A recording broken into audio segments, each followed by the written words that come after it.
tırnağı uzunun, karanlıkta uzayan kolunu, düşüklüğü kazadan korunan cümleler kaldırımlarda.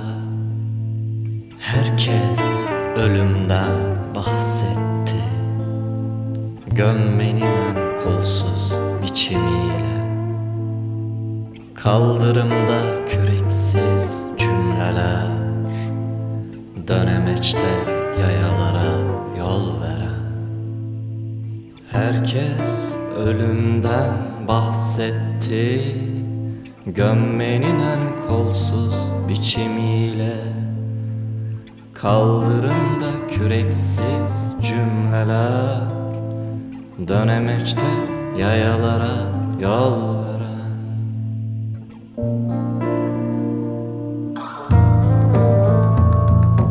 Ve yol ortasında bir çocuk, yeterince asfalt bir çocuk, aralıksız bağırıyor, elinde güvercin ölüsü.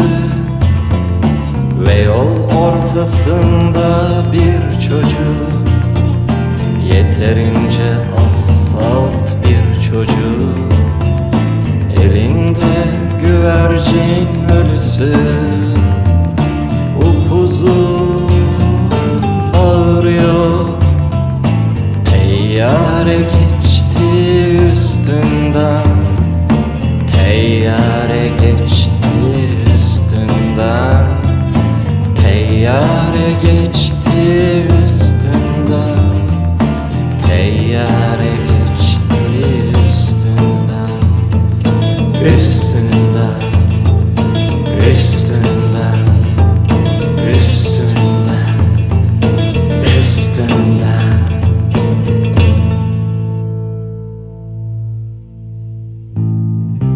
Başın sağ olsun dediler, ölenle ölünmez dediler. Ölüm Allah'ın emri dediler. Kefenin cebi yok dediler. Başın sağ olsun dediler, ölenle ölünmez dediler. Ölüm Allah'ın emri dediler.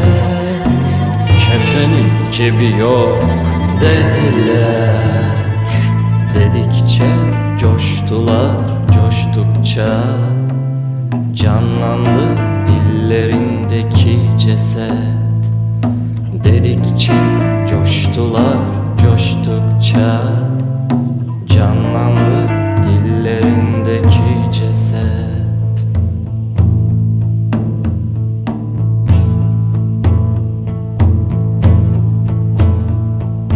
Ölüm bir alışkanlıktı, aşk gibi çalışılması gereken.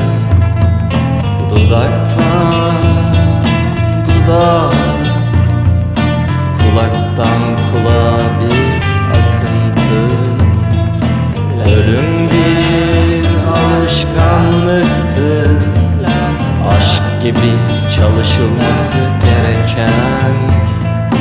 Dudaktan dudağa, kulaktan kulağa bir akıntı.